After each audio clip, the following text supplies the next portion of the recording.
Welcome to the Divorced and Happy podcast, where we discuss all things Act 2.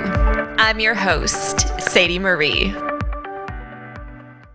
Does your heart rate go up when you hear the word remarriage? Feel a little bit sick to your stomach, break into a cold sweat? Well, for we divorced people, the hot topic of remarriage either makes us want to say, hell yeah, or hell no. For me, it's flat out scary to think about remarriage. So when I met my guest, scary To Remarry YouTube host, Sean Heineman, I knew I had to have him on the podcast. Sean believes marriage can be better the second time around and loves how his second marriage challenges him to be a more vulnerable and communicative person. If you're ready to remarry or are even considering a second walk down the aisle, listening to this episode is a must. Well, welcome to the podcast, Sean. So happy to have you with us today. Yes. Thank you so much, Sadie, for giving me this opportunity. I'm excited. Yeah, it's going to be great.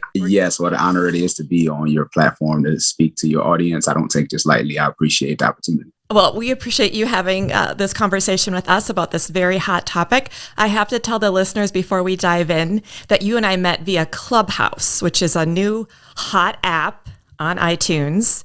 And how would you explain Clubhouse to the listeners who maybe aren't familiar? Yes, Clubhouse is more of, it's almost like, I would say almost like high school. I would, and what I would say from the high school, I would say as far as classes, right? Like you're in this hallway and you go into these different classrooms. Metaphor. Visually, I like this.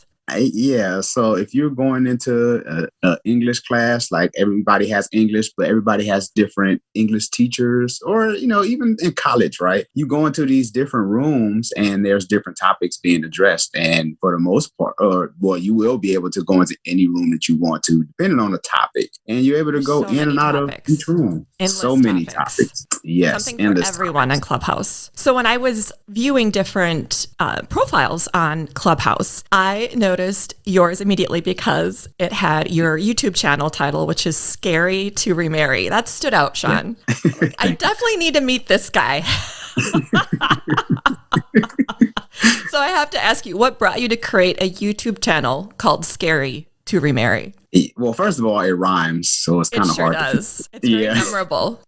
Yeah, it rhymes. And second of all, it came from a vulnerable place in my life where I was going through a divorce. And I know for anyone who's going through a divorce and they plan on remarrying again, once they get out into this dating world, they start to question themselves sometimes. Do you have what it takes? Yeah, just a little bit. Just maybe like half a question, And you ask yourself, do you have what it takes to say, I do again, or to open your heart to someone else again after giving, your heart and your life to somebody for X amount of years? And sometimes you just wonder, and it can be scary. But once you take that leap of faith and you realize that you do have what it takes, that's the reward. The reward is I do have what it takes. And that comes in the form of doing the work, the personal work, working on your heart, working on, one of my taglines is let's heal. Let's do the messy work by healing from the inside out. So we're going to cover all of this in the show today, and I'm so excited. I will say I have had this conversation a lot since my divorce. I've been divorced a little over 2 years now.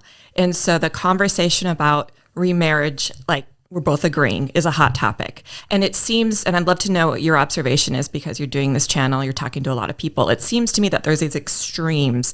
Either you're in this hell no camp, like hell no, never again. Or I really would like to, I'm open to it. Would you laughing over here? Would you concur with that? Oh, of course. Yes. I was on a Clubhouse this morning and there was a guy saying the same thing that you're saying. So it must be true. Yes. I know that for me, when I hear the word remarriage, Sean, I feel a little sick. I get a little sick to my stomach, get a little anxious. My blood pressure goes up a little bit and I feel pretty vulnerable. So I don't think I'm ready for that. Would you say that's a fair assessment on my part? That's fair. That's fair assessment. So how would you describe an individual who's more in the mindset of maybe considering remarriage? What does that look like? What is that person focusing on, or what have they done to get to that point? Great question.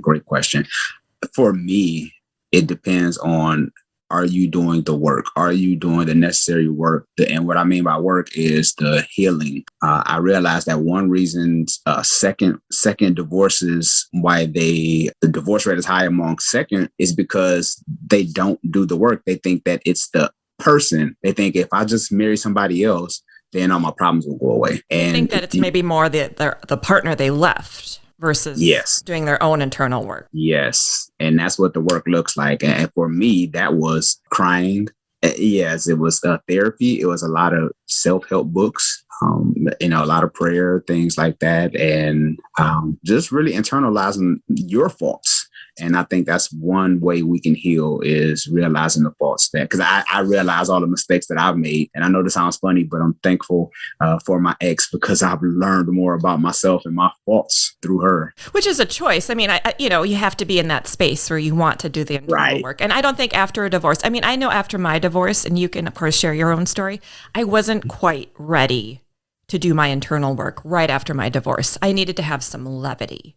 I needed to have some separation from that intensity. It's such an intense experience, as you recall, to go through a divorce. And so for me, I needed to enjoy what I call my honeymoon stage, where I really just, loved myself so much and did a lot of things that brought some levity and happiness and joy. And I wasn't ready to deep dive into doing therapy, which is something that I have done since my divorce. But my first year after, I just really needed that levity. Now, where were you at right after your divorce? Were you already thinking about remarriage, or where were you at emotionally? With my story, I was married for 14 years, but a year we were separated. So I was living in my own space. She was living in her own space. So that gave me the time to work on me and no dating other people and all this other stuff and doing those things. I just spent a lot of time working on me. I worked a lot of hours at work. I would come home and exercise and read books and pray and meditate, just cutting out all the noise and getting to know me again, going to the movies by myself. What was that like to get to know yourself again? What was that like for you? It was interesting because... Interesting. Good. Yeah. Interesting is good. It was interesting. You'll be surprised at stuff that you learn about yourself apart from, when you're going through this separation and divorce. And I realized the things that I like to do. And even at the time, I was working on my podcast, my hobby. So that helped keep me busy as well. It's good therapy, right? Good therapy. Yes. I should say that neither of us are therapists. No. We're just real people sharing our personal experiences, right, Sean? Exactly. Sean, why do you think people rush into relationships right after divorce? They are afraid to be alone. And there's nothing wrong with being alone for a season. Or two, or three. Or two, or three, the rest right? of your life, if that's your choice, right? Yeah. And really alone, Sean? I mean, really. Yeah, that's true. We might have some pets or, who knows? Or children or friends. Or children, or family members. We always have ourselves. So that's a plus. So you're saying people are afraid to be alone. Yes. And that's why they rush into relationships after divorce. Yes. Sometimes people, there was something I learned from, I forget his name. It's a book I was reading. I think it's called 7 Rings of Marriage. Okay. But he was talking about how when you get a chance to be by yourself, cut out all the noise, the background noise, the TV, the music. If you're washing dishes, if you're exercising, just take some time to just sit with yourself. In silence. Quiet. Yes. It's hard for us, isn't it? To be. It is. But that's good advice. So sitting in silence. Yes, that's very therapeutic because now you start to think of all the thoughts. There's nothing really controlling your thoughts per se. You're just with you now. No distractions. And no distractions. And sometimes the narrative that you tell yourself can be positive or negative. It just depends on what you've been dealing with. So do you think also, I feel that in our culture, Western culture, where there's a lot of religious influence, that marriage is really an expectation. I agree. And I think people, when they're not married, either externally or internally feel pressured to be married or to be considering marriage versus just living your life. I totally agree. I know I felt some of that pressure when absolutely. When I was in my 20s and early 30s. Oh, hands down. Media, movies, songs. Look at all this 80s. Listen to an 80s love song, Sean. I mean, my word. Oh, yeah. Crazy. Yeah, I love them. But yeah, the messages. Oh, my word. As an adult now, you just got to giggle a little bit over the 80s love songs. Exactly. Yeah. That's the programming. It is the programming. So for you then, when you left your marriage and were divorced, how much time in between that relationship and, because you're married now, from my understanding, Right. and your new marriage, what did that look like? Well, I met my wife on Instagram. Did she DM you? I DM'd her. Oh, you did it to her. Look at you. Okay. Yeah, it's the old, you like a couple of pictures and then you kind of like the other person's pictures. Y'all kind of go back and forth. It's kind of like the bait kind of thing, Sure. If they Banter. click back, then Banter. And then after the hearts, then you go a little deeper and then you start commenting on their pictures. And that's when, they realize you're doing a little more work instead of just pushing this little heart button. And so I direct messaged her. She direct messaged me, and the rest is history. And how long between the two relationships was that? That was 6 months into my separation. 6 months going through my separation is when I met my wife. So were you afraid to be alone? I wasn't. Maybe? No, I really started to like the time that I would have for myself. I just enjoyed that time after being with somebody for so long, for 14 years. During those 6 months, I just said, I was really concentrated on just me. And I didn't feel like there was any pressure. It's just that when I seen her, I just need to get to know her, So you weren't necessarily seeking, quote, remarriage when you DM'd your now wife. Right. You were just looking to have conversation. Yeah, I was just, because that's the way I am. I'm big on conversation, on the deeper things of life, and reading books and things of that nature. So, and then when she had that, I was like, whoa, like she caught me off guard because she liked the intellectual conversations too. Like we read books. We read 48 Laws of Power by Robert Greene together. We read a lot of books together, 5 Love Languages, all those things. And those things really attracted me to her. I was like, wow, because I got to know her more on a deeper level through because you us weren't really on the together. hunt. It sounds like you weren't really on the hunt. You were doing your own reflection. You found someone who was willing to reflect about herself, and you could do that together. And it sounds like you built a nice friendship. Yes. And it wasn't necessarily romantic, maybe initially. And we were in different states. So. Oh, I like that. What states were you in? I was in Arizona and she was in Texas. Okay.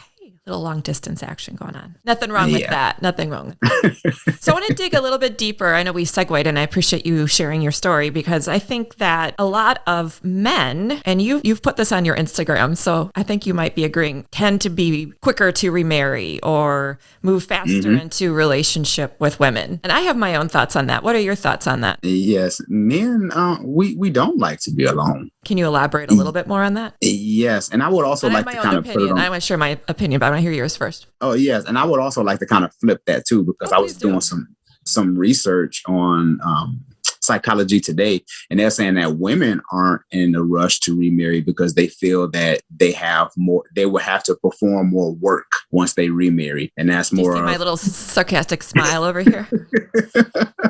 Called laundry. How much laundry do we want to do in a week, ladies?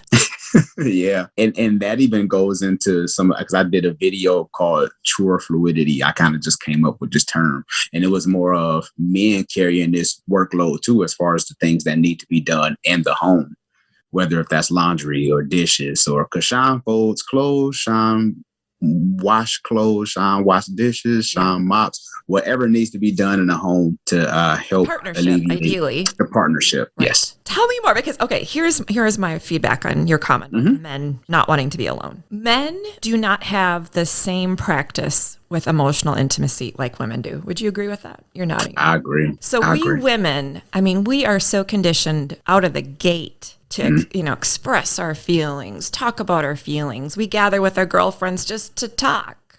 We don't get together necessarily to watch a game or do an activity, or we get together just to sit in front of each other and talk and listen to each other. Men don't necessarily do that. Some men do, but collectively, it's more you're doing activities. You're wanting to go out and play golf, or get together and watch the football game. You're nodding your head. Yeah. So yes, I think men miss that intimacy that they have with their partner once that partner is gone.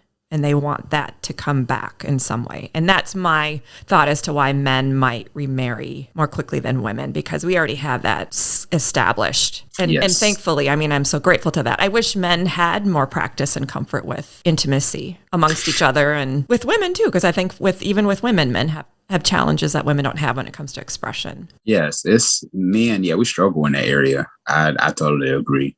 I think it comes down to us being vulnerable with each other. If we allow ourselves to be vulnerable, because it seems as if with us, it always seems like there has to be an alpha male, like somebody has to be the lead, opposed to us just being together as a collective. Interesting. I did not know that. Mm-hmm. I suppose in women's groups, there's something similar. I was going to ask you that. Is it like that among women? Does someone has to be like that alpha female, and then, or are you all just collective to empower each other? I think that it just depends on who you're spending time with. I mean, I have friends who I would say have bigger personalities. And I don't know if I'd call them an alpha female, but maybe you as a male would call them an alpha female. Yeah.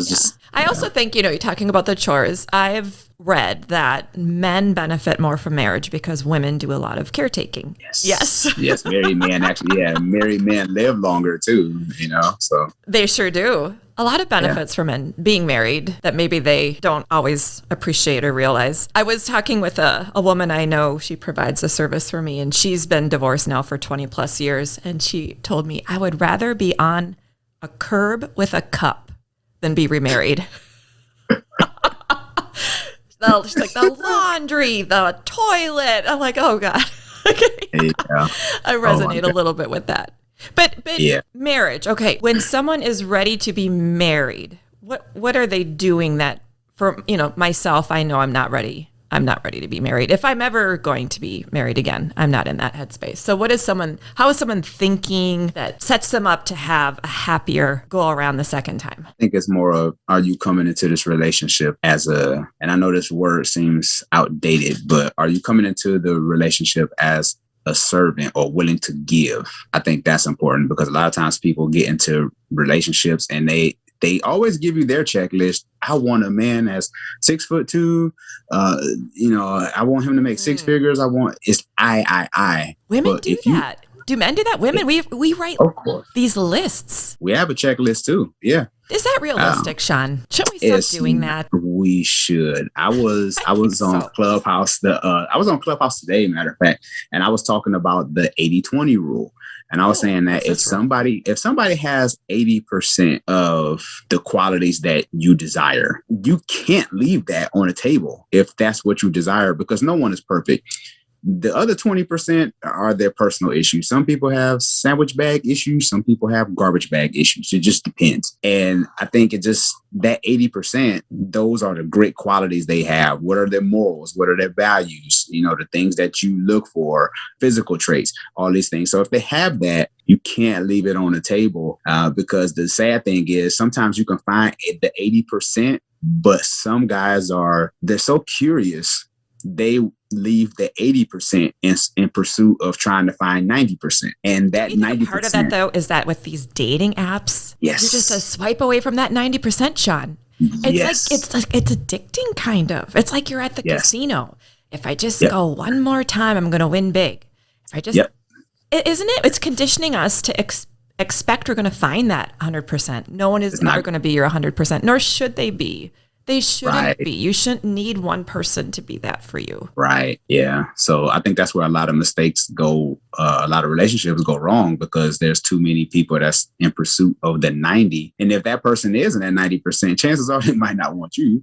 It just, it has to be. They're going to find another guy that's a 90%. Right. So, okay. Internal work. You've done some internal work. You're looking to give, to serve. Yes. Okay, what's another sign that you're ready to remarry? I think some of it has to do with partnership. I think some people, they want to have this longing, to be with someone else, because some people are happy by themselves. Absolutely. They I love my space. I don't, but then there are some of us who have the longing to desire to be with someone else who's, they're willing to give love. They're willing to sacrifice some things, and not in an unhealthy way, but just more of, again, willing to give opposed to always taking. I think that's another facet of wanting to remarry. I was listening to some of your talks on your YouTube channel just to get to know you a little bit better before the show. And one thing that you talked about under the, kind of the signs of being ready to remarry is that you're no longer comparing your current partner with your ex. Do you know how many dates, Sean, I've gone on the first date? This person's talking about his ex-wife. I don't want to hear about your ex-wife. I didn't show up on this first. I didn't curl my hair and put on my cute outfit to hear about your ex-wife. Sidebar. But you made that point, and that's such a great point. Yeah, you're not even thinking about that person in a way that is negative. Mine is how they've taught you things, or you've learned so much, or you're appreciative of what you went through to get to the other side. I mean, if you're still thinking about your ex and all these negative things, you're going to really project that onto your future partner. Yes, that is very true. And even going into a new relationship, can you give that person a clean slate? Because sometimes and give yourself a clean slate. Exactly. You both get a clean slate. Yes.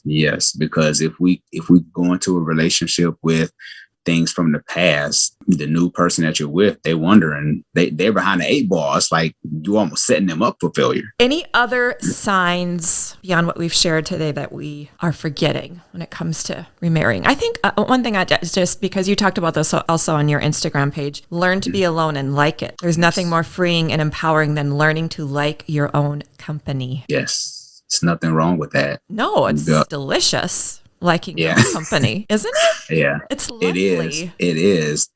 Because how can you expect someone to like you and you don't even like your own company? Right. I mean, it's like a simple formula, but when was the last time you went on a date by yourself just to go and get something to eat and just sit there, just, enjoy the scenery and go to the movies by yourself? There's nothing wrong with it. People look at other people strange if they're by themselves going to a movie. And I know we kind of live in a different day now with the pandemic and with movie theaters. We're doing a lot of movies on our own right now, Sean. Yeah, right. Yeah. We want to or not. Yeah. You can Netflix and chill by yourself. There's nothing wrong with endlessly. So here's a question I have for you. Do you think everyone's meant to be married? No. Everyone is not meant to be married. And the sad thing is, you can go into a relationship and you're dragging someone to be in a relationship with you, and it's never really meant to be. But you have to embrace your singleness. I think a lot of people don't embrace it. They look at it more of like the plague or disease or something. There's like nothing a liability. wrong. Exactly. Yeah, there's nothing wrong with being alone. I mean, when you by yourself, if you eat, everybody eat. If you warm, everybody's warm. If you on time, everybody's on time. Like, there's nothing wrong with being alone. There isn't. I know I'm the relationship type. I'm a one woman kind of guy. I know me. Right, know yourself. Right. I think that's also a layer that I've really learned since my divorce, and I've explored, and I've really enjoyed exploring it. I don't know, Sean, if monogamy is for me, and I feel okay with that. No, I know there isn't. It's actually kind of great. So, it is. Yeah, to really I don't know if I'm made for this, and that's fine. That's no problem. And I can find people who meet me where I'm at. You found someone who met you where you're at. You're very happy. I love how you adore your wife. I've seen you put little posts. You have a little T-shirt with her face on it. That's so adorable. I think if you're going to be married, you should adore each other. You should absolutely adore each other. That's fun to adore another person and be adored. That's delicious to me. Yeah, don't waste other people's time in their life, trying to suck the life out of somebody and you never really meant to be with them. You just kind of using people to get what you want. I mean, that's selfish. Let people be, respect their boundaries. If they don't want a relationship, that's okay. Let them be who they are. Respect their boundaries. They're being ethical about it. I do think there are men and women who do not present their full story. I agree. It'd save everybody a lot of time if they would just do that. I know I've had great fun presenting my full story pretty much out of the gate. I find it very freeing. Yes. I like it reciprocated too. Exactly. Be upfront. Yeah. Be upfront. Yeah. So, but you got go ahead. Oh no, but you got to have somebody that's willing to be upfront with you too. Yeah, absolutely. It's a reciprocal exchange, right? Yeah. Some people kind of like to have on their Macy's salesperson persona, Always selling something. Yeah. So when it comes to marriage for you, do you have children? Yes. And did you have a child before you remarried or not? Yes, I had at the time. Yeah, my daughter was 14 at the time. So it was just her and I. Okay.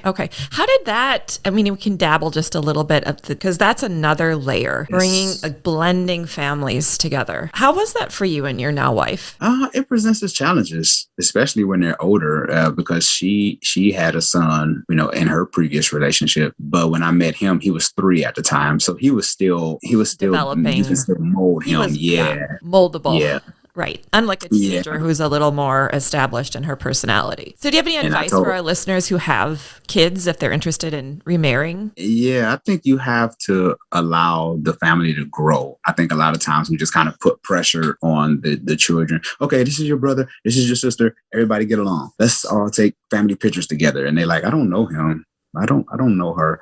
I think you got to give the kids and yourself some time for the relationship overall to develop. I think statistically it takes around 5 years for a blended family to really gel. Wow. That's significant. I'm glad you shared that. I don't think people fully appreciate that. I do think, we put our children through a lot. I mean, divorce is hard on kids. Yes. And then their life totally changes without them having any say. Mm-hmm. And then they're put into other situations, again, where they don't have much say. At least, they didn't prevent you from remarrying. Mm-hmm. Yeah.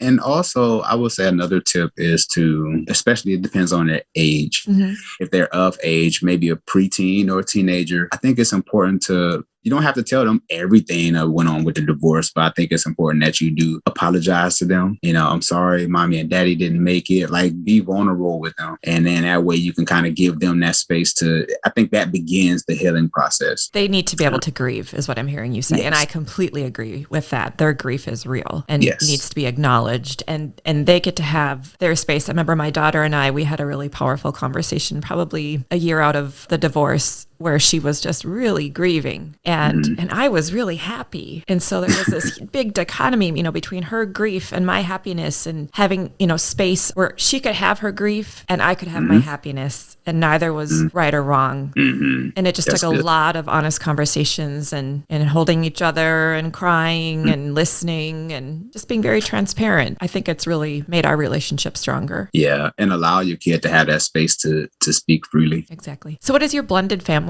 How would you describe your blended family? Very busy. Very busy. Very busy. Very tiring at times.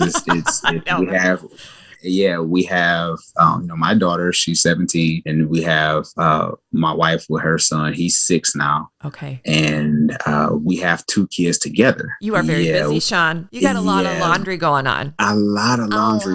We wash. Sean. I am not jealous. I told you there's benefits to being single, right? I have plenty of laundry. I still have children, but I have plenty of laundry, but I don't have that much.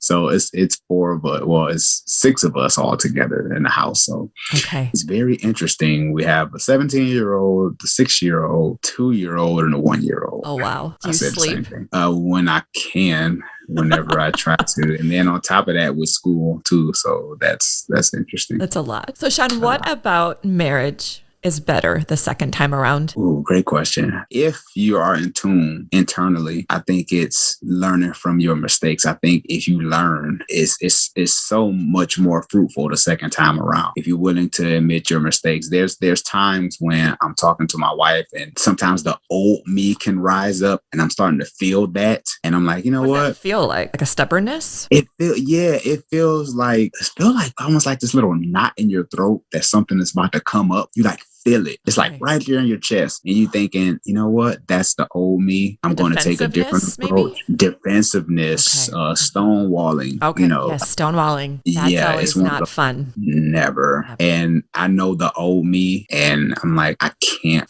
Nope. Sorry, Sean. Can't allow that to happen. And I always joke with catch myself. I always tell my wife, jokingly, I always tell her, I said, you're the most uncomfortable person I've ever been with, because she challenges me to become better, and even challenging myself that I'm opening doors that I never was allowed to open in the past. And it opens the vulnerability in my life to be a new me. The new me. I love that after divorce, we do have that space to create a newness. And it sounds like in a new marriage, you have that space to create that new type of love. Mm-hmm. That's wonderful. How does your second, I always like to ask this question, especially to men, how does your second marriage make you feel? I like to have people focus on feelings, because we're always so much in our head. Yes. How does your second marriage feel? What would be the feelings? It's amazing. It feels great to know that you have another opportunity to get this right. Because it's very, very few and far in between where you really get those opportunities, with the divorce rate being higher the second time around. So if you are, blessed to have that opportunity to love again, it's a wonderful feeling to know that you can get this right. And if you do the work, this is limitless. Is, sky's the limit to where you could take your marriage, and you realize how important your vows are. And I say this in a funny way, but this time around, I heard my vows. I don't think the first time I listened to my vows you the just way said I them, listened. but this time you were really present with your vows. Yeah. You caught up in the hype and the people and all sort of stuff. But the second time around, I was like, okay, I got this now. I really understand what I'm doing now. So love is an action, right? So every day you're taking actions in your relationship. You have to be intentional. Mm-hmm. Yes. Mm-hmm. Have to be intentional every day. Every time you put your feet to the ground, you have to be intentional. So any last pieces of insight or sharing that you'd like to leave with us on this topic, this hot topic of remarriage? I will say this until the end of time. You have to do the work. You have to make sure that you allow yourself to go beyond the yellow tape. It says do not cross in your heart. You got to be willing to go behind that. Oh, I love that metaphor. And once you go behind that and you see all the mess that's going on, you have to be allowed to address the mess. Because if you do have somebody that's willing to help you heal in that way, that's not saying that they gotta be your therapist, but more of they kind of see where you might have failed in some areas, and they like, okay, I can work with this person in this area. I know you struggled with that area. How can we make this better? And also, I love that layer about learning to be alone and liking it. I think that is so key. Yes, because you still need your individuality. Yes, your own autonomy. Outside of your marriage too. Yes. I am happy for you, Sean. My strong feeling is if you're going to be married, be happy.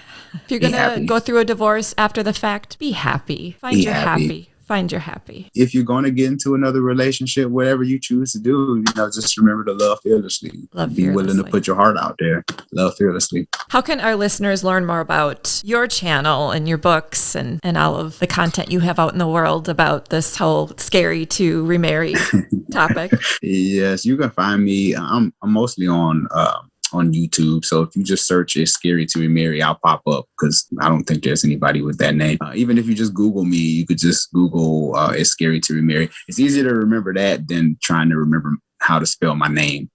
So if you just Google "It's Scary to Remarry," you will find everything across all social media platforms. You'll find the podcast, you'll find the YouTube channel. Those are basically where I'm at the most. Wonderful. And loving yourself fiercely is my passion right now. I love developing more love for me. That was something I didn't have enough of in my marriage. So in my act 2, I'm leaning into fearlessly loving myself. I love that. I'm so glad we could have this conversation. Yes. Thank you so much for the time, Sadie. I appreciate it. All right, here we go. Out into the world, doing our thing. You take good care, Sean. Okay, you too. Thank you.